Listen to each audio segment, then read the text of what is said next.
নমস্কার, সৃষ্টি ক্রিয়েশনসের আরেকটি নতুন ভিডিওতে সবাইকে স্বাগত জানাই। আমরা এখন রয়েছি গোয়াতে। আমাদের গোয়া ভ্রমণের আরেকটি পর্বে আজ আপনাদের নিয়ে যাব আগুয়াডা ফোর্টে। আপনারা আমার ভিডিওর সঙ্গে থাকুন এবং দেখতে থাকুন। আমরা আগুয়াডা ফোর্টের ঠিক সামনেটায় চলে এসেছি। এখানে কার এবং বাইক পার্কিং এর সুব্যবস্থা রয়েছে। এবারে আমরা ভেতরের দিকে ঢুকবো। গোয়াতে কিন্তু প্রচুর ফোর্ট বা দুর্গ রয়েছে। আমরা আগুয়াডা ফোর্টের বাইরেটায় রয়েছি। এখানে বাইরের দিকে বেশ কিছু দোকানপাট রয়েছে, ছোটখাটো খাবারের দোকানও এখানে রয়েছে, টুকটাক কিছু খাওয়া যেতে পারে। তাছাড়াও রয়েছে শরবতের দোকান। এদিকে রয়েছে টিকিট কাউন্টার। এখান থেকে টিকিট কেটে আমাদেরকে ভেতরে ঢুকতে হবে। এখানকার টিকিটের মূল্য 25 টাকা করে। আমাদের দুজনের টিকিট কাটা হয়ে গিয়েছে। এবারে আমরা ভেতরের দিকে ঢুকছি।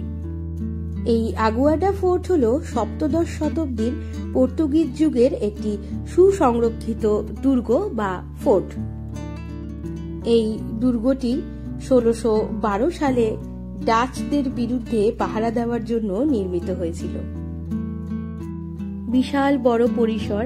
আমাদেরকে বেশ অনেকটা হেঁটে তারপরে ভেতরের দিকে ঢুকতে হবে। এই দুর্গটি সকাল 9টা থেকে বিকেল 5টা পর্যন্ত খোলা থাকে।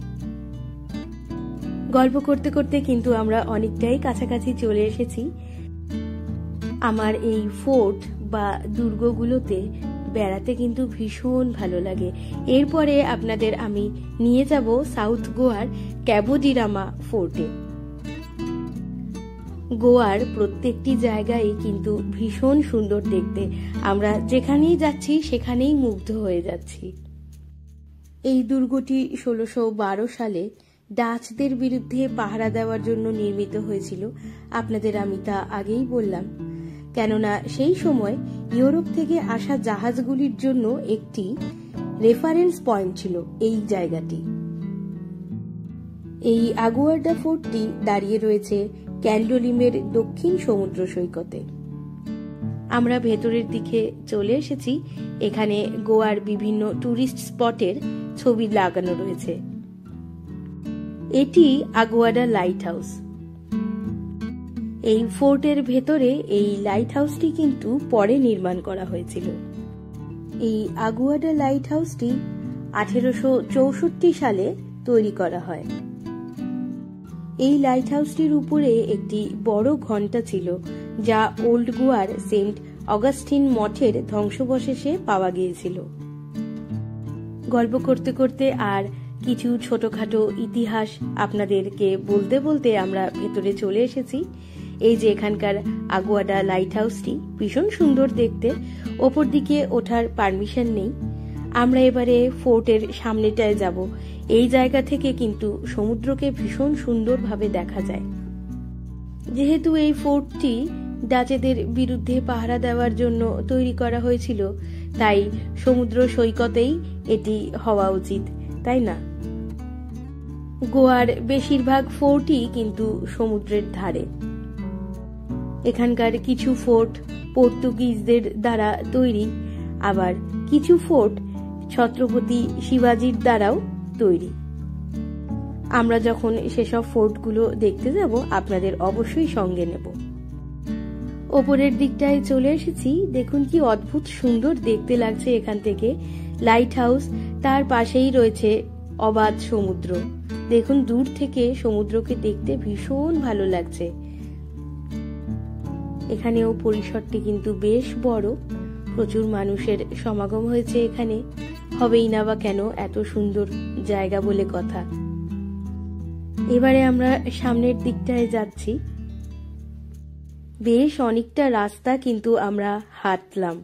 যদি আপনাদের সঙ্গে ছোট বাচ্চা থাকে বা যদি বয়োজ্যেষ্ঠ কেউ থাকে, তাদেরকে এখানে নিয়ে আসলে কিন্তু একটু অসুবিধের কারণ হতে পারে। সামনে একটা ছোট দরজা মতো দেখা যাচ্ছে এবং আমার কিউরিয়াস হাজবেন্ড সেদিকেই এগোচ্ছে, ওই জায়গায় কি আছে তা দেখার জন্য। চলুন আমিও পেছন পেছন যাই। পুরনো দুর্গ তো, অনেক কিছু ধ্বংসাবশেষ এখানে থাকতে পারে। আমার হাজবেন্ড ভেতরে প্রবেশ করে দেখলো না তেমন কিছুই নেই, শুধুই খালি জায়গা। ঠিক আছে, এবারে আমরা সামনের দিকে ওই সামনেটায় যাব। এই আগুয়াডা ফোর্টটি কিন্তু পর্তুগিজদের জন্য ভীষণ গুরুত্বপূর্ণ এবং ভীষণ মূল্যবান একটি ফোর্ট ছিল। ওই দূরে দেখা যাচ্ছে সমুদ্র এবং তার পাশেই দাঁড়িয়ে রয়েছে আগুয়াডা লাইট হাউস। বেশ বড় পরিসর এটি, ভীষণ ভালো লাগলো দেখতে। তবে হেঁটে কিন্তু আমরা একটু হলেও ক্লান্ত হলেও নতুন জায়গা, সুন্দর দৃশ্য দেখতে কার না ভালো লাগে।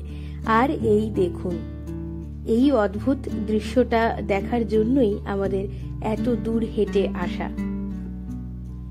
অদ্ভুত সুন্দর দৃশ্য এখান থেকে দেখা যাচ্ছে। এই জায়গাটি দেখেও আমাদের একেবারে মন ভরে গেল, চোখ ফেরাতেও ইচ্ছা করছে না। সত্যি গোয়াতে যে এত সুন্দর সুন্দর জায়গা আছে দেখার, এখানে না এলে তা আমরা জানতেই পারতাম না। আমার সকল দর্শক বন্ধুদের কাছে অনুরোধ, আপনারা জীবনে একবার হলেও গোয়া থেকে এসে ঘুরে যাবেন। সারা গোয়া জুড়ে রয়েছে অদ্ভুত সুন্দর দৃশ্য, প্রচুর ইতিহাস আর অনেকটা মানসিক শান্তি। সমুদ্রের পাশে দাঁড়িয়ে রয়েছে আগুয়াডা লাইট হাউসটি, ভীষণ সুন্দর লাগছে। আপনারা দেখতেই পাচ্ছেন আমার ক্যামেরার মাধ্যমে। আমি জানি না কতটা আপনাদের আমি উপভোগ করাতে পারছি, তবে আমরা যারা এখানে দাঁড়িয়ে রয়েছি আমরা কিছুতেই যেন চোখ ফেরাতে পারছি না। এই গোয়াতে এসে আর বাড়ি ফিরে যেতে ইচ্ছে করছে না। এই সুন্দর দৃশ্যগুলো দেখেই জীবনটা কাটিয়ে দিতে ইচ্ছে করছে। যাই হোক, সেটা কোনো ব্যাপার না, ফিরতে তো আমাদের হবেই নিজের বাড়িতে। যে আরাম বা সুখটা রয়েছে সেটা তো আর অন্য জায়গায় পাওয়া যায় না। বেশ অনেকটা সময় আমরা আজ এখানটায় কাটালাম। আর একটু পরেই এই ফোর্টটি বন্ধ করে দেওয়া হবে। অগত্যা আমাদেরও ফেরার পথ ধরতে হলো। আমরা এবারে ধীরে ধীরে বাহির পথের দিকে প্রস্থান করছি। আমার দর্শক বন্ধুরা যারা ইতিমধ্যেই আমার চ্যানেলটিকে সাবস্ক্রাইব করেছেন, আপনাদের অসংখ্য ধন্যবাদ। আপনারা এইভাবেই পাশে থাকুন, তাতে আমি আরো ভালো সুন্দর ভিডিও বানানোর অনুপ্রেরণা পাব।